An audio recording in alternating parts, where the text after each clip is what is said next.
welcome back to A Trucker's Life. I'm Jorge Navarro. If you're new to the channel, welcome to the channel. If you've already been subscribed, welcome back, guys. And we already did the Virginia load. Now we're here in New Orleans, about to go get unloaded at the Shell here in New Orleans, and then we'll be done. So I'm here at this yard that I've never been here. I've worked for Miller Heniff since about 4.5 years, give or take. And I've never been to this yard before. A little bit of a cluster to get in here. I'll show you guys on the way out what I'm talking about. But it is in a pretty safe place, it seems like. There's nothing around, a bunch of woods. There's a boat right over there. I don't know if you guys can see it, but there's a towboat right there, which is pretty cool because, as you guys know, I used to work on those. Did it for a 1.5 years when I was fresh out of high school. I wish I would have stayed because I was making a killing then, and by now I'd probably be captain of that thing. But it is what it is. Life, you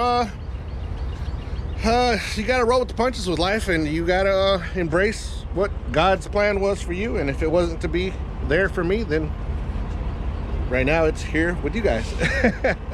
But anyways, yeah, this is basically mostly a container yard. That's mostly what's here. I didn't pick up this load here. I just wanted, whenever I whenever I go to a town or a city that I've never really delivered in, because it's been years since I've delivered anything here, and we have a yard at that particular city, I like going to our yard just because it makes you feel a little safer.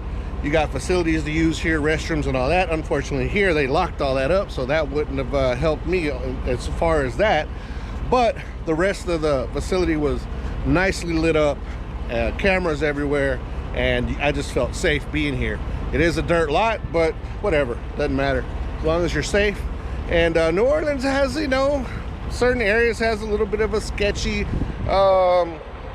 environment, so I just rather come here, and I'm good. So that's what I do whenever I go to a lot of these cities. I end up going to our yards, preferably. Now up in Cincinnati, we have a yard that it's not our yard. We rent a space from a tank wash. And I remember one time, which another one of those cities, it's a little sketch. So I went to the yard to spend the night, and I don't know what I was doing, but I went and asked the tank wash guy something, and they're like, are you gonna get something washed or washed out, you know, the tank getting washed out, or are you gonna do anything here? I'm like, no, I'm just here because I'm unloading down the road, and this is you know, safe place to park. He's like, oh, so you're using this as a truck stop? And he kind of like in a rude way, and I'm like, but oh, don't Heniff rent a spot from here? He's like, yeah. It's like, so what's the point? So what do you mean? But so he kind of just like, oh, I guess so, and went away. But sometimes you do get a little bit of that, you know, when you do stop at some of the terminals that are shared with other companies. When it's our terminals from our company, of course, they, you know, they welcome you with open hands. You can come in and do basically whatever you need to do, and then get on out. So, and they kind of, I think, prefer for you to come to their yard, so the load is safe and everything's safe, and you know, all the above. So that's why I do this kind of stuff sometimes, but it's very rare. It's very rare that I go to our yards, just because I don't really go to cities that have our yards. So there you go. But anyways, let me get in this truck, put it in gear, and go unload this load. So let's ride.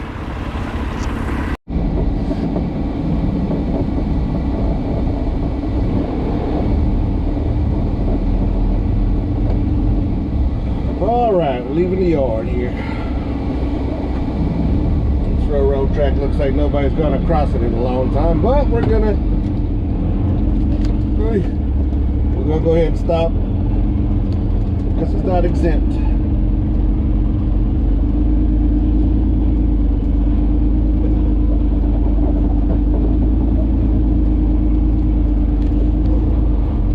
Like they say, go until the pavement runs out, and it ran out real quick last night. looking like it's going to rain up that way, the direction we're heading.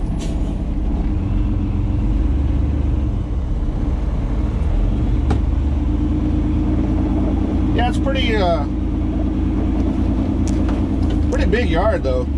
Looks like they don't have many trucks running out of that yard because didn't see a lot of action going on there.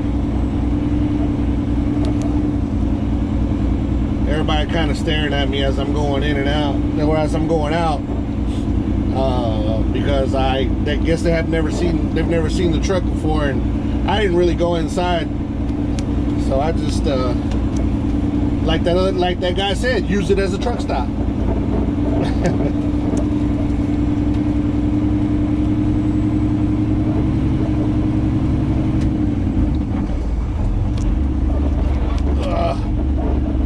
Bumpy. It doesn't.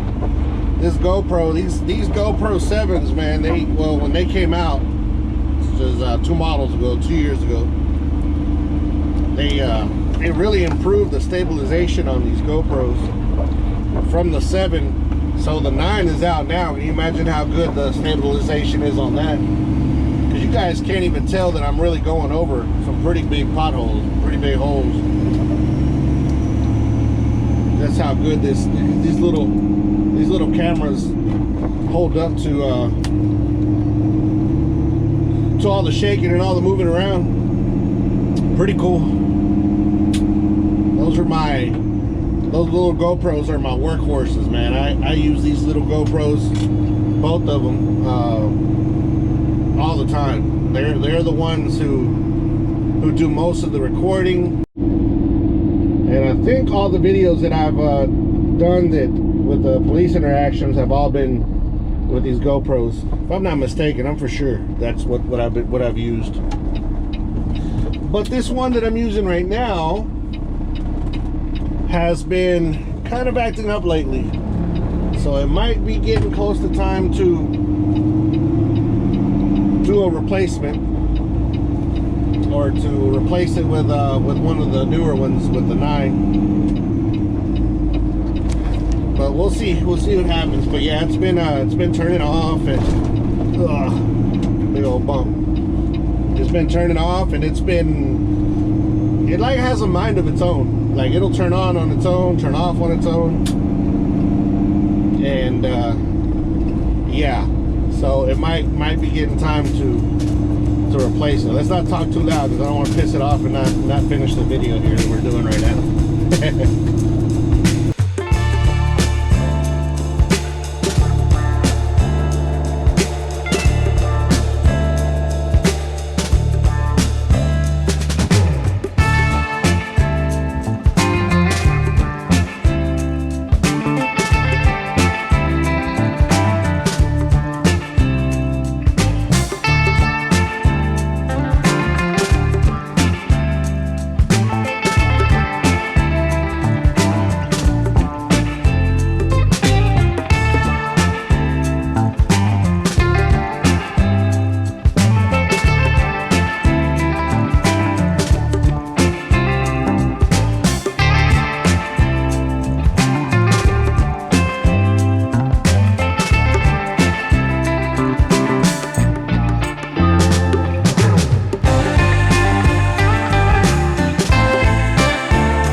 Well, guys, I've been sitting here since 10 in the morning on my appointment. I'm supposed to be. It's 3 p.m. right now. Still haven't unloaded yet.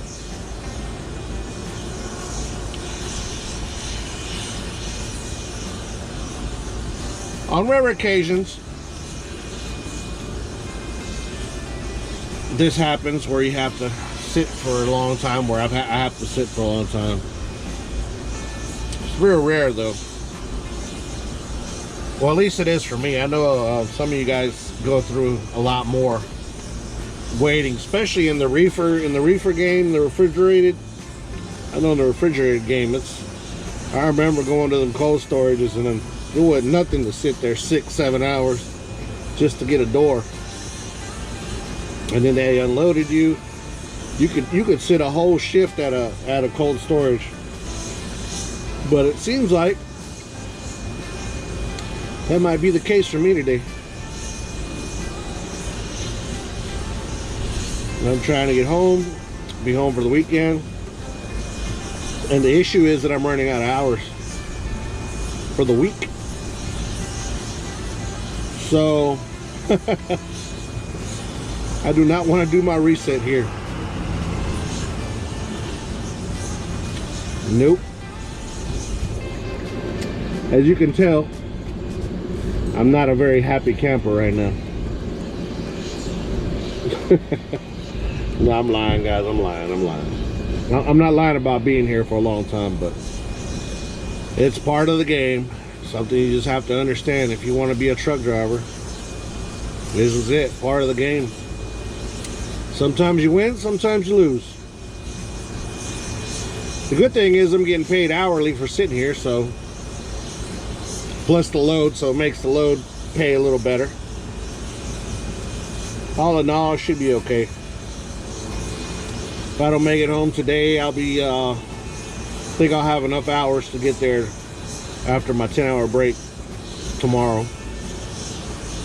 Or as soon as I get out of here, I can go out there and park at a truck stop and go ahead and start my 10-hour and then take off as soon as that's up. So we'll see what happens. But I just got a call from them. They told me they were going to come get me, to escort me back to where we're going to unload. But that was literally about 45 minutes ago and still nobody. Oh well. Like I said, I'm in a little town called Norco, Louisiana. Not really in New Orleans. It's about 30 miles away from the yard. And pretty much in a swamp. I think the river, if I'm not mistaken, the Mississippi River would be out in front of us. Sorry I can't turn the camera around and show you guys. I'm inside a Shell facility, and yeah, Shell is extremely strict. So we're not going to do that. But anyways,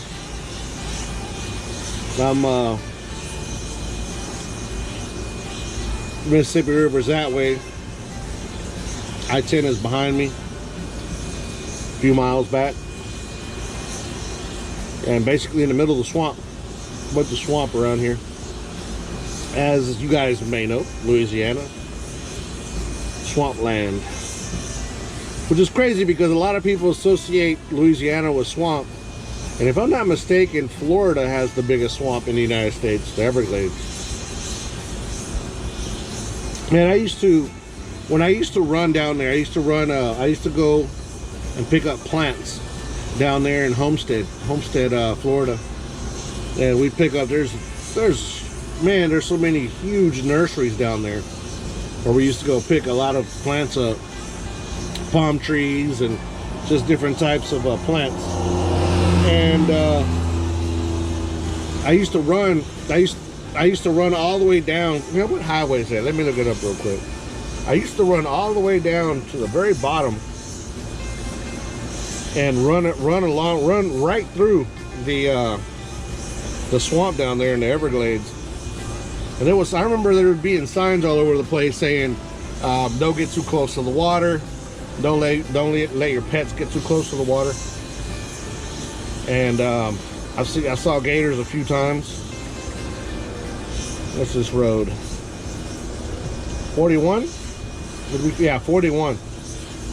So, of course, I could have run, because I'd come down 75, and I could have run, 75 all the way into the Miami area, but it was a toll road, and the company I worked for back then, it was, what, 16 years ago or so. They wouldn't give us any money for the toll tags or none of that stuff. So we just had to figure out a way to get there. And the way they would normally send the drivers is to go across 10 all the way down to 95, or go, yeah, all the way to 95 and then cut down. But you guys, you know me, I love to explore, right? So I run down 75 until I got to Naples, and then I would get on that 41. And 41, like I said, runs straight through the Everglades down there. And then I would catch one. I'd run one down all the way to Hempstead and get loaded down there. But it was pretty cool. Miami, man, Miami, that whole area is like a different, it's like a different country. People talk different, act different. There's foods down there, especially from the Puerto Rican, Cuban, and Dominican communities down there. It's really good. Every time I go down there, I try something different. Houston doesn't have that big of a Caribbean. Is it Caribbean? Would it be Caribbean? Islanders. Not that big community there. Not that I've noticed, because I've wanted to go try more foods from from those countries, but I haven't found anything. I know there's a Cuban place real close to the Loves there in Baytown, Texas. Probably about 4 miles from there. And I've been meaning to stop, but I just never get a chance to stop. Go try some more Cuban food. I've noticed that their food is a little, well, for my tasting, it's a little bland. Like it's good. Don't get me wrong, it's really good, but it's like a little bland. It's not as flavorful as, I guess, your Mexican foods or your Asian foods, stuff like that. But it's still really good. They eat a lot of plantains, which in El Salvador we eat plantains as well. There's not as much as they do there in Puerto Rico and Cuba and those countries there. Man, I'd love to go visit one of those countries. It's beautiful. Had a friend at Martin that was from Martin Transport. That he was from he is from Puerto Rico, from the PR. He's like, man, let's go, man. We're gonna have a great time. We're gonna party. Like, dude, I'm married. You think I'm just gonna be able to go? Because he wanted just us to go. Hey, man, you think I'm gonna be able to go by myself? No. I said, man, we'd have a great time. I said, I bet we would, but once you put the ring on it, you ain't going places like that by yourself, that's for sure. Well, at least I'm not. But yeah, guys, I'm just, like I said, I'm just babbling now. I'm just sitting here killing time. What else can I do? My clock is dying on me. Well, I still got 8 hours, so I should be good to go home. But we need to start unloading like now. Like now. I'm gonna stop and get me some good Cajun grub. I cannot come to Louisiana. I can't go through Louisiana without stopping and get me some Cajun grub. It just is what it is. Talking about food, for me, the best food in the whole entire country is Cajun food. Just the flavors and just the stuff that they do, and the love that they seem like they put into their foods is I love it. It's amazing. And their coffee's great, like I said earlier. So I'm gonna stop, getting me something to eat. I'm kind of feeling red beans and rice with gator sausage. Not the gator's sausage, but sausage made out of alligator. Before y'all go out in left field somewhere. I already know you guys. All right, guys. Well, I'm gonna see what happens here. Guys, don't forget, if you served in the military, if you know anybody who served in the military, somebody in your family that's not with us anymore, somebody that's still with us, yourself or whatever, shoot me a picture, shoot me a little bit of information about yourself, name and times that you served or whatever. And I want to start posting these at the ends of the video. So let's try it out. Let's see what we come up with. This is the second video I'll talk about it. So a lot of people don't really make it to the end of all the videos, so they don't. This is where I always talk about it. I guess I need to start talking about it at the beginning. But are they coming? No. But yeah, send me those pictures, guys. I'd love to pay homage to you guys, for, you know, allowing us the freedoms that we have here in this country. And even if you're a serviceman or woman from another country, because we got people here from all over the country that watch the world. They watch these videos. If you got something, if you served in the military there as well, send me pictures of it. I would love to post them at the end of the video. So let's see what we can come up with, guys. But I'm gonna sit here and try to get offloaded, and maybe get with you guys a little later. If not, then the video will end here. But hopefully we'll get a little bit more when we get out of here. All right, guys.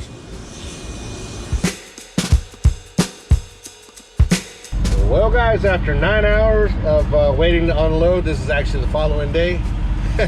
Well, it took 9 hours total to unload and offload and all that good stuff, and wait time and all that. So yeah, it was cool.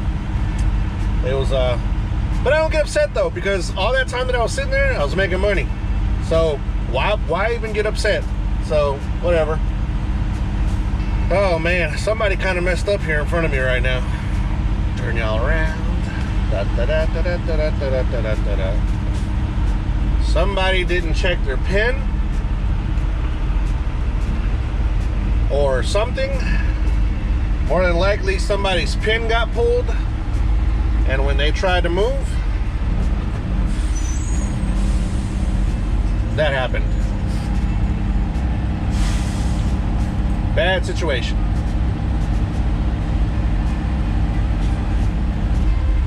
Bad situation.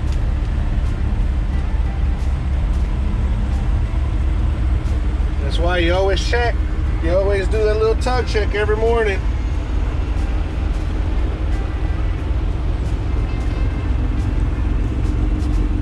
Yep, it happens. It happens. Thank God I've never had it happen to me. I've never had a pin pulled on mine, so but make sure you check, guys. Make sure you always check before you leave. Give that little tug. Give your trailer that little tug before you leave. And do your pre-trip. Do your pre-trip. It's all about doing your proper pre-trip. Get out there. Make sure your pins haven't been pulled. You guys know that with these ISOs that I'm pulling, you got to make sure that the little pins on the ISOs haven't been turned. That way when you're going down the road and take a nice little sharp turn, the ISO doesn't decide to not go to its destination and stay wherever you made that turn. All right, guys, well, I'm about to get on the road. I'm just driving through the driveway, guys. Don't be upset. Just driving through the driveway. Gonna stop here at the end, and we're gonna get back on the road and hopefully get home safe and sound. And get out the way real quick. Get out of everybody's way. All right, we're out of everybody's way. Off to the side right here. Car hauler. Shout out to my car haulers out there. Shout out to the car haulers. But yeah, guys, so anyways, don't forget to be kind to one another, guys. Help anybody needs help.